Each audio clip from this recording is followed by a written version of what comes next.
The Game of Life and How to Play It by Florence Scovel Shinn. Read casually on a Sunday morning from my paperback copy in my bedroom.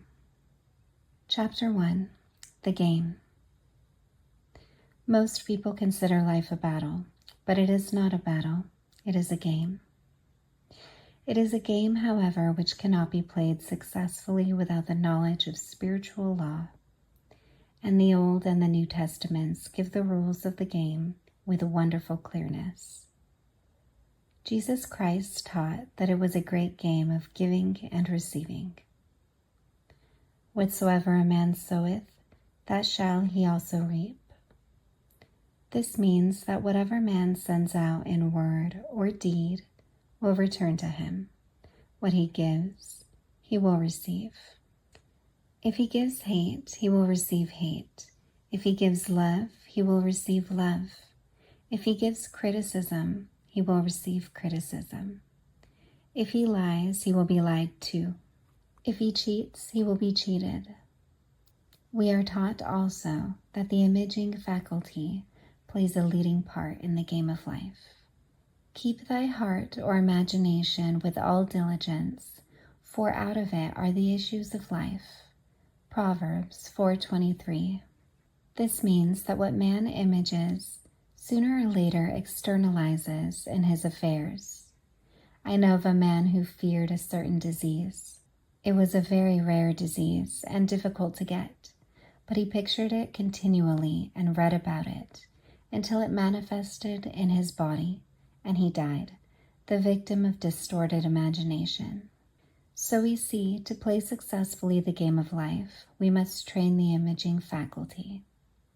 A person with an imaging faculty trained to image only good brings into his life every righteous desire of his heart. Health, wealth, love, friends, perfect self-expression, his highest ideals. The imagination has been called the scissors of the mind. And it is ever cutting, day by day, the pictures man sees there. And sooner or later, he meets his own creations in his outer world. To train the imagination successfully, man must understand the workings of his mind. The Greeks said, "Know thyself." There are 3 departments of the mind: the subconscious, conscious, and superconscious. The subconscious is simply power without direction. It is like steam or electricity, and it does what it is directed to do. It has no power of induction. Whatever man feels deeply or images clearly is impressed upon the subconscious mind and carried out in the minutest detail. For example, a woman I know, when a child, always made believe she was a widow. She dressed up in black clothes and wore a long black veil, and people thought she was very clever and amusing. She grew up and married a man with whom she was deeply in love. In a short time he died, and she wore black and a sweeping veil for many years. The picture of herself as a widow was impressed upon the subconscious mind, and in due time worked itself out, regardless of the havoc created. The conscious mind has been called mortal or carnal mind. It is the human mind and sees life as it appears to be. It sees death, disaster, sickness, poverty, and limitation of every kind, and it impresses the subconscious. The superconscious mind is the God mind within each man and is the realm of perfect ideas. In it is the perfect pattern spoken of by Plato, the divine design, for there is a divine design for each person. There is a place that you are to fill and no one else can fill, something you are to do which no one else can do. There is a perfect picture of this in the superconscious mind. It usually flashes across the conscious as an unattainable ideal. something too good to be true. In reality, it is man's true destiny or destination, flashed to him from the infinite intelligence which is within himself. Many people, however, are in ignorance of their true destinies and are striving for things and situations which do not belong to them and would only bring failure and dissatisfaction if attained. For example, a woman came to me and asked me to speak the word that she would marry a certain man with whom she was very much in love. She called him A.B. I replied that this would be a violation of spiritual law, but that I would speak the word for the right man, the divine selection, the man who belonged to her by divine right. I added, if A.B. is the right man, you can't lose him, and if he isn't, you will receive his equivalent. She saw A.B. frequently, but no headway was made in their friendship. One evening she called and said, do you know, for the last week, A.B. hasn't seemed so wonderful to me.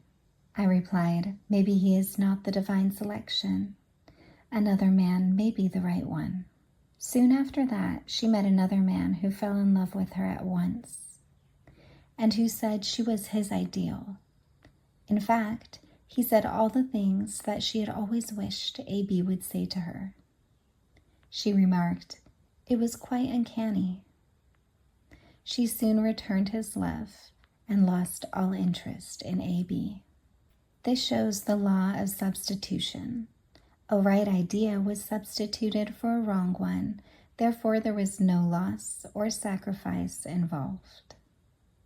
Jesus Christ said, seek ye first the kingdom of God and his righteousness, and all these things shall be added unto you. And he said the kingdom was within man. The kingdom is the realm of right ideas, or the divine pattern. Jesus Christ taught that man's words played a leading part in the game of life. By your words ye are justified, and by your words ye are condemned. Many people have brought disaster into their lives through idle words. For example, a woman once asked me why her life was now one of poverty, of limitation. Formerly, she had a home, was surrounded by beautiful things, and had plenty of money. We found she had often tired of the management of her home and had said repeatedly, I'm sick and tired of things. I wish I lived in a trunk. And she added, today I am living in that trunk. She had spoken herself into a trunk. The subconscious mind has no sense of humor, and people often joke themselves into unhappy experiences. For example, a woman who had a great deal of money joked continually about getting ready for the poorhouse. In a few years, she was almost destitute, having impressed the subconscious mind with a picture of lack and limitation. Fortunately, the law works both ways, and a situation of lack may be changed to one of plenty. For example, a woman came to me one hot summer's day for a treatment for prosperity. She was worn out, dejected, and discouraged. She said she possessed just $8 in the world. I said, good, we'll bless the $8 and multiply them, as Jesus Christ multiplied the loaves and fishes. For he taught that every man had the power to bless and to multiply, to heal and to prosper. She said, what shall I do next? I replied, follow intuition. Have you a hunch to do anything or to go anywhere? Intuition means intuition, or to be taught from within. It is man's unerring guide, and I will deal more fully with its laws in a following chapter. The woman replied, I don't know. I seem to have a hunch to go home. I've just enough money for car fare. Her home was in a distant city and was one of lack and limitation, and the reasoning mind or intellect would have said, "Stay in New York and get work and make some money." I replied, "Then go home. Never violate a hunch." I spoke the following words for her. "Infinite Spirit, open the way for great abundance, for she is an irresistible magnet for all that belongs to her by divine right." I told her to repeat it continually also. She left for home immediately. In calling on a woman one day, she linked up with an old friend of her family. Through this friend, she received thousands of dollars in a most miraculous way. She has said to me often, "Tell people about the woman who came to you with $8 and a hunch." There is always plenty on man's pathway, but it can only be brought into manifestation through desire, faith, or the spoken word. Jesus Christ brought out clearly that man must make the first move. "Ask, and it shall be given you. Seek, and ye shall find. Knock, and it shall be opened unto you." In the scriptures we read, "Concerning the works of my hands, command ye me." Infinite intelligence, God, is ever ready to carry out man's smallest or greatest demands. Every desire, uttered or unexpressed, is a demand. We are often startled by having a wish suddenly fulfilled. For example, one Easter, having seen many beautiful rose trees in the florist's windows, I wished I would receive one, and for an instant saw it mentally being carried in the door. Easter came, and with it a beautiful rose tree. I thanked my friend the following day and told her it was just what I had wanted. She replied, "I didn't send you a rose tree. I sent you lilies." The man had mixed the order and sent me a rose tree simply because I had started the law in action, and I had to have a rose tree. Nothing stands between man and his highest ideals and every desire of his heart but doubt and fear. When man can wish without worrying, every desire will be instantly fulfilled. I will explain more fully in a following chapter the scientific reason for this and how fear must be erased from the consciousness. It is man's only enemy. Fear of lack, fear of failure, fear of sickness, fear of loss, and a feeling of insecurity on some plane. Jesus Christ said, "Why are you fearful, O ye of little faith?" So we can see we must substitute faith for fear is only inverted faith. It is faith in evil instead of good. The object of the game of life is to see clearly when's good and to obliterate all mental pictures of evil. This must be done by impressing the subconscious mind with a realization of good. A very brilliant man who has attained great success told me he had suddenly erased all fear from his consciousness by reading a sign which hung in a room. He saw printed in large letters this statement, "Why worry? It will probably never happen." These words were stamped indelibly upon his subconscious mind, and he has now a firm conviction that only good can come into his life. Therefore, only good can manifest. In the following chapter, I will deal with the different methods of impressing the subconscious mind. It is man's faithful servant, but one must be careful to give it the right orders. Man has ever a silent listener at his side, his subconscious mind. Every thought, every word is impressed upon it and carried out in amazing detail.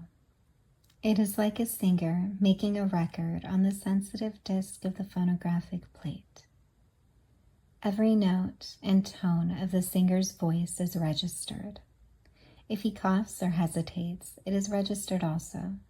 So let us break all the old bad records in the subconscious mind the records of our lives which we do not wish to keep, and make new and beautiful ones.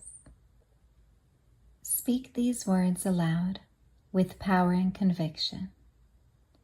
I now smash and demolish by my spoken word every untrue record in my subconscious mind.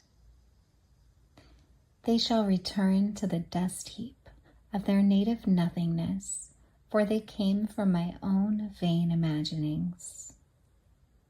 I now make my perfect records through the Christ within, the records of health, wealth, love, and perfect self-expression. This is the square of life, the game completed. In the following chapters, I will show how man can change his conditions by changing his words. Any man who does not know the power of the word is behind the times. Death and life are in the power of the tongue. Proverbs 18:21. Chapter 2. The Law of Prosperity.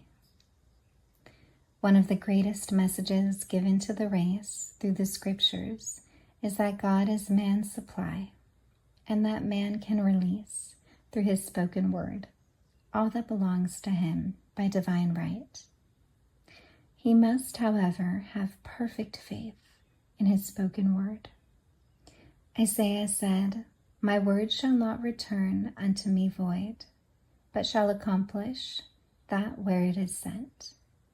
We know now that words and thoughts are a tremendous vibratory force, ever molding man's body and affairs. A woman came to me in great distress and said she was to be sued on the 15th of the month for $3,000. She knew no way of getting the money and was in despair. I told her God was her supply, and that there is a supply for every demand. So I spoke the word. I gave thanks that the woman would receive $3,000 at the right time, in the right way. I told her she must have perfect faith and act her perfect faith. The 15th came, but no money had materialized. She called me on the phone and asked what she was to do. I replied, "It is Saturday, so they won't see you today. Your part is to act rich, thereby showing perfect faith that you will receive it by Monday." She asked me to lunch with her to keep up her courage. When I joined her at the restaurant, I said, "This is no time to economize. Order an expensive luncheon. Act as if you have already received the $3,000.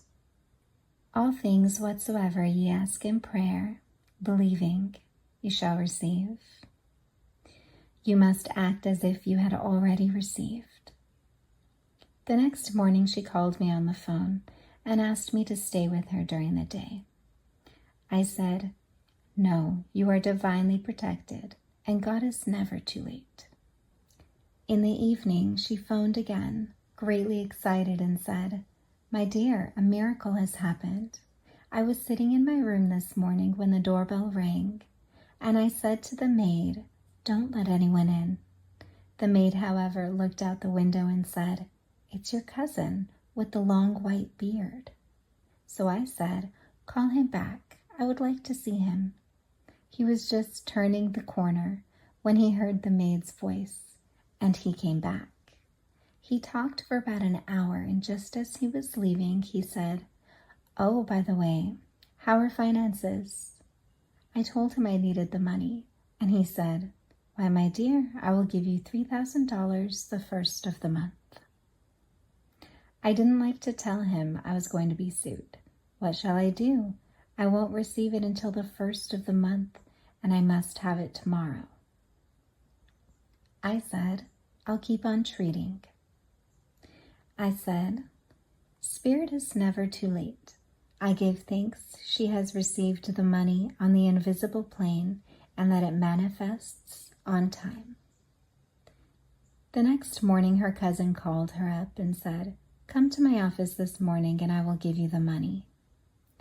That afternoon, she had $3,000 to her credit in the bank, and wrote checks as rapidly as her excitement would permit. If one asks for success and prepares for failure, he will get the situation he is prepared for.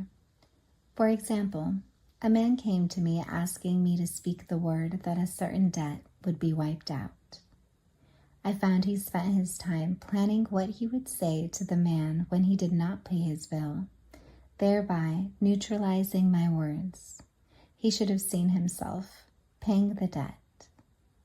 We have a wonderful illustration of this in the Bible, relating to the 3 kings who were in the desert, without water for their men and horses.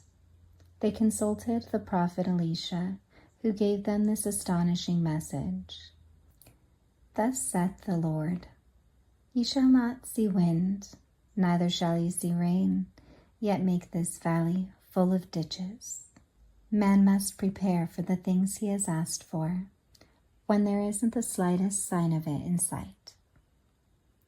For example, a woman found it necessary to look for an apartment during the year where there was a great shortage of apartments in New York. It was considered almost an impossibility, and her friends were sorry for her and said, "Isn't it too bad you'll have to store your furniture and live in a hotel?" She replied, "You needn't feel sorry for me. I'm a Superman, and I'll get an apartment." She spoke the words, "Infinite Spirit, open the way for the right apartment." She knew there was a supply for every demand and that she was unconditioned, working on the spiritual plane, and that one with God is a majority. She had contemplated buying new blankets when the tempter, the adverse thought or reasoning mind, suggested, "Don't buy the blankets, perhaps, after all, you won't get an apartment and you will have no use for them." She promptly replied to herself, "I'll dig my ditches by buying the blankets." So she prepared for the apartment, acted as though she already had it. She found one in a miraculous way, and it was given to her, although there were over 200 other applicants. The blankets showed active faith. It is needless to say that the ditches dug by the 3 kings in the desert were filled to overflowing. Getting into the spiritual swing of things is no easy matter for the average person. The adverse thoughts of doubt and fear surge from the subconscious. They are the army of the aliens, which must be put to flight. This explains why it is so often darkest before the dawn. A big demonstration is usually preceded by tormenting thoughts. Having made a statement of high spiritual truth, one challenges the old beliefs in the subconscious, and error is exposed to be put out.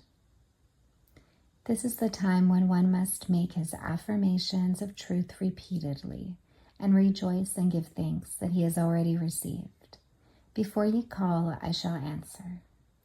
This means that every good and perfect gift is already man's awaiting his recognition. Man can only receive what he sees himself receiving. The children of Israel were told that they could have all the land they could see. This is true of every man. He has only the land within his own mental vision. Every great work, every big accomplishment has been brought into manifestation through holding to the vision, and often just before the big achievement comes apparent failure and discouragement. The children of Israel, when they reached the promised land, were afraid to go in, for they said it was filled with giants who made them feel like grasshoppers. And there we saw the giants, and we were in our own sight as grasshoppers. This is almost every man's experience. However, the one who knows spiritual law is undisturbed by appearance and rejoices while he is yet in captivity. That is, he holds to his vision and gives thanks that the end is accomplished. He has received. Jesus Christ gave a wonderful example of this. He said to his disciples, Say not ye, there are yet 4 months, and then cometh the harvest? Behold, I say unto you, lift up your eyes and look on the fields, for they are ripe already to harvest.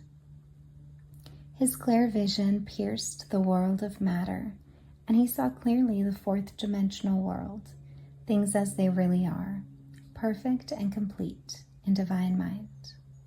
So man must never hold the vision of his journey's end and demand the manifestation of that which he has already received. It may be his perfect health, love, supply, self-expression, home, or friends.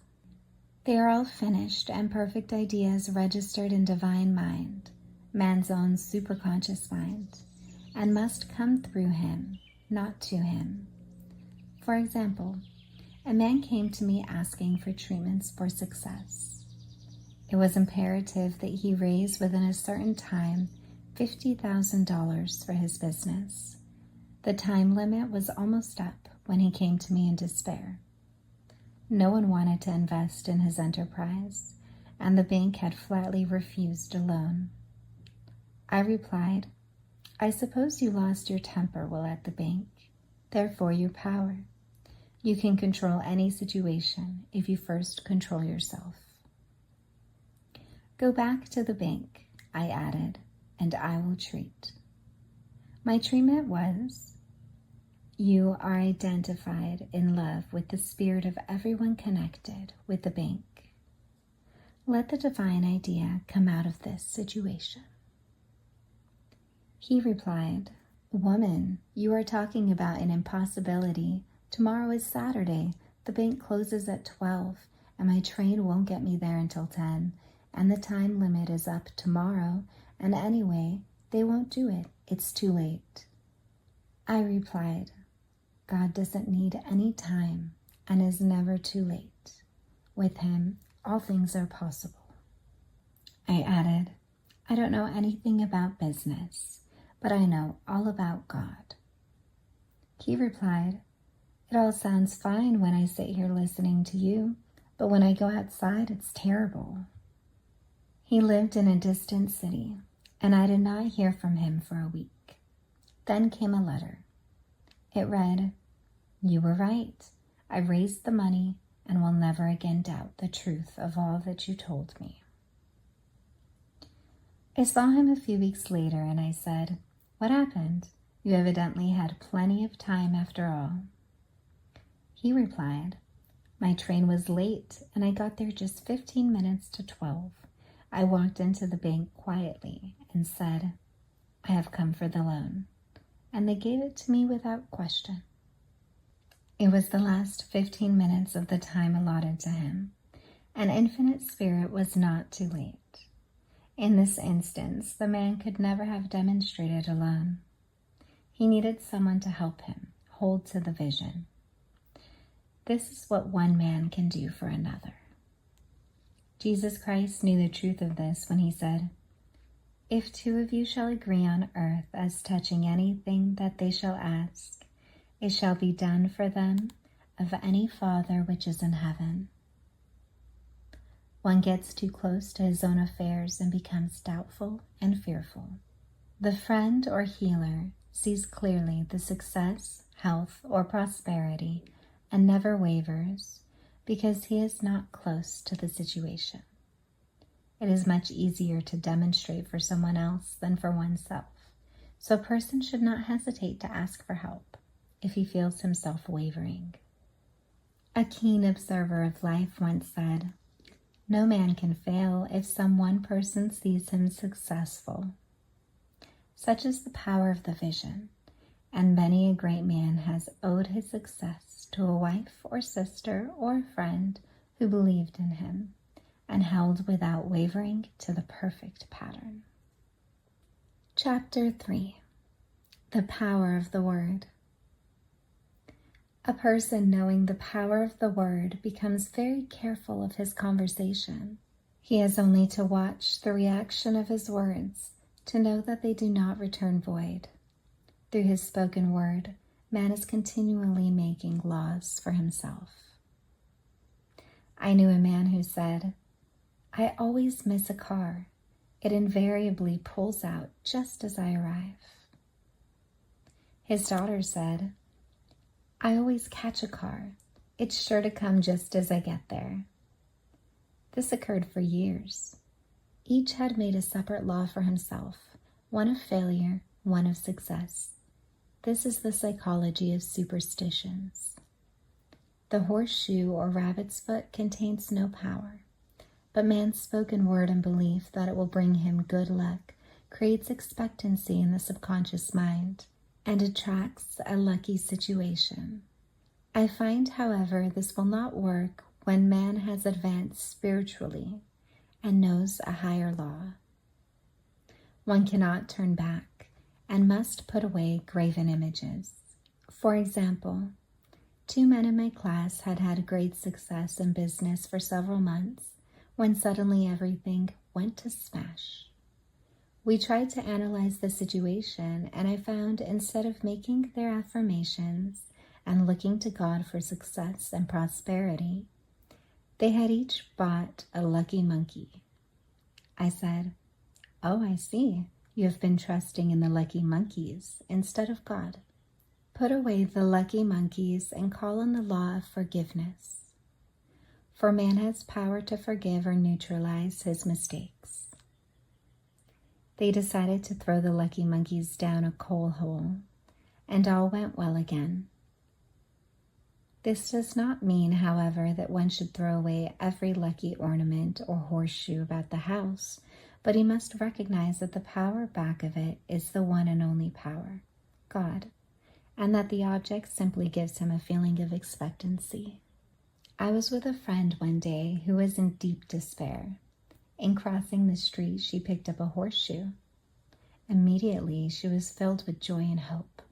She said God had sent her the horseshoe in order to keep up her courage. It was indeed at that moment about the only thing that could have registered in her consciousness.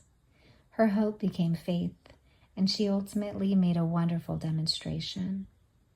I wish to make the point clear that the men previously mentioned were depending on the monkeys alone, while this woman recognized the power back of the horseshoe. I know in my own case it took a long while to get out of a belief that a certain thing brought disappointment. If the thing happened, disappointment invariably followed. I found the only way I could make a change in the subconsciousness was by asserting, there are not 2 powers. There is only one power, God. Therefore, there are not disappointments, and this thing means a happy surprise.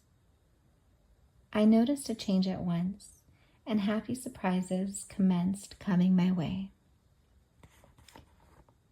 I have a friend who said nothing could induce her to walk under a ladder. I said, "If you are afraid, you are giving in to a belief in 2 powers, good and evil, instead of one. As God is absolute, there can be no opposing power, unless man makes the false of evil for himself. To show you believe in only one power, God, and that there is no power or reality in evil, walk under the next ladder you see." Soon after, she went to her bank. She wished to open her box in the safe deposit vault, and there stood a ladder in her pathway. It was impossible to reach the box without passing under the ladder. She quailed with fear and turned back. She could not face the lion in her pathway. However, when she reached the street, my words rang in her ears, and she decided to return and walk under it. It was a big moment in her life, for ladders had held her in bondage for years. She retraced her steps to the vault, and the ladder was no longer there. This so often happens. If one is willing to do a thing he is afraid to do, he does not have to. It is the law of non-resistance, which is so little understood. Someone had said that courage contains genius and magic. Face a situation fearlessly, and there is no situation to face. it falls away of its own weight. The explanation is that fear attracted the ladder on the woman's pathway and fearlessness removed it. Thus, the invisible forces are ever working for man who is always pulling the strings himself, though he does not know it. Owing to the vibratory power of words, whatever man voices, he begins to attract. People who continually speak of disease invariably attract it. After man knows the truth, he cannot be too careful of his words. For example, I have a friend who often says on the phone, "Do come to see me and have a fine old-fashioned chat." This old-fashioned chat means an hour of about 500 to 1,000 destructive words, the principal topics being loss, lack, failure, and sickness. I reply, "No, I thank you. I've had enough old-fashioned chats in my life. They are too expensive. But I will be glad to have a new-fashioned chat and talk about what we want, not what we don't want." There is an old saying that man only dares use his words for 3 purposes: to heal, bless, or prosper. What man says of others will be said of him, and what he wishes for another, he is wishing for himself. Curses, like chickens, come home to roost. If a man wishes someone bad luck, he is sure to attract bad luck himself. If he wishes to aid someone to success, he is wishing and aiding himself to success. The body may be renewed and transformed through the spoken word and clear vision, and disease be completely wiped out of the consciousness. The metaphysician knows that all disease has a mental correspondence, and in order to heal the body, one must first heal the soul. The soul is the subconscious mind, and it must be saved from wrong thinking. In the 23rd Psalm, we read, "He restoreth my soul." This means that the subconscious mind or soul must be restored with the right ideas. And the mystical marriage is the marriage of the soul and the spirit, or the subconscious and superconscious mind. This means that the subconscious mind or soul must be restored with the right ideas. And the mystical marriage is the marriage of the soul and the spirit, or the subconscious and superconscious mind. They must be one. When the subconscious is flooded with the perfect ideas of the superconscious, God and man are one. I and the Father are one. That is, he is one with the realm of perfect ideas. He is the man made in God's likeness and image, imagination, and is given power and dominion over all created things, his mind, body, and affairs. It is safe to say that all sickness and unhappiness comes from the violation of the law of love. A new commandment I give unto you: love one another. And in the game of life, love or goodwill takes every trick. For example, a woman I know had for years an appearance of a terrible skin disease. The doctors told her it was incurable, and she was in despair.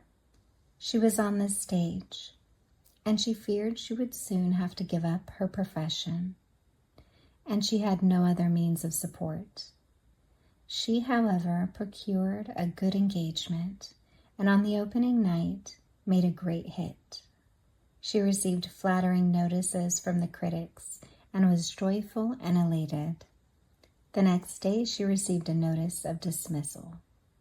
A man in the cast had been jealous of her success and had caused her to be sent away. She felt hatred and resentment taking complete possession of her, and she cried out, "Oh God, don't let me hate that man." That night she worked for hours in the silence. She said, "I soon came into a very deep silence. I seemed to be at peace with myself, with the man, and with the whole world. I continued this for 2 following nights, and on the 3rd day I found I was healed completely of the skin disease. In asking for love or goodwill, she had fulfilled the law.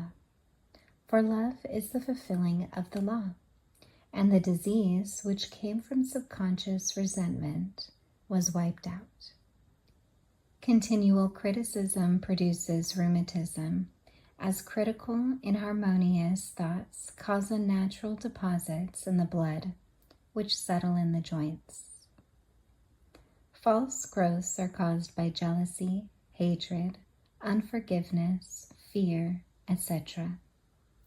Every disease is caused by a mind not at ease. I once said in my class, there is no use asking anyone, what's the matter with you? We might just as well say, who's the matter with you? Unforgiveness is the most prolific cause of disease. It will harden arteries or liver and affect the eyesight. In its train are endless ills. I called on a woman one day who said she was ill from having eaten a poisoned oyster. I replied, "Oh no, the oyster was harmless. You poisoned the oyster. What's the matter with you?" She answered, "Oh, about 19 people." She had quarreled with 19 people and had become so inharmonious that she attracted the wrong oyster. Any inharmony on the external indicates there is mental inharmony. As the within, so the without.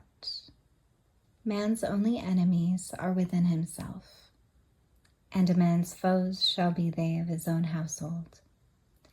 Personality is one of the last enemies to be overcome, as this planet is taking its initiation in love. It was Christ's message, peace on earth, goodwill towards man. The enlightened man, therefore, endeavors to perfect himself upon his neighbor. His work is with himself, to send out goodwill and blessings to every man.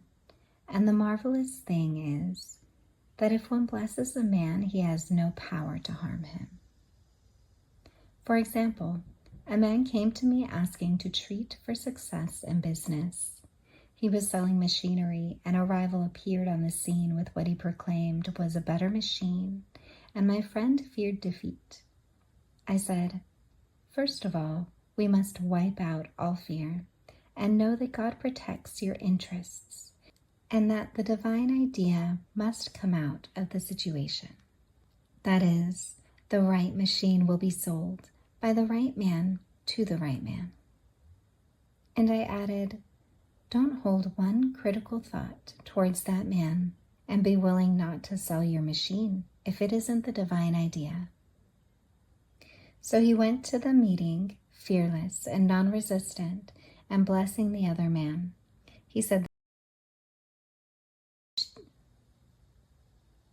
the other man's machine refused to work, and he sold his without the slightest difficulty. But I say unto you, love your enemies, bless them that curse you, do good to them that hate you, and pray for them which spitefully use you. Goodwill produces a great aura of protection about the one who sends it, and no weapon that is formed against him shall prosper. In other words, love and goodwill destroy the enemies with oneself. Therefore, one has no enemies on the external. There is peace on earth for him who sends goodwill to man.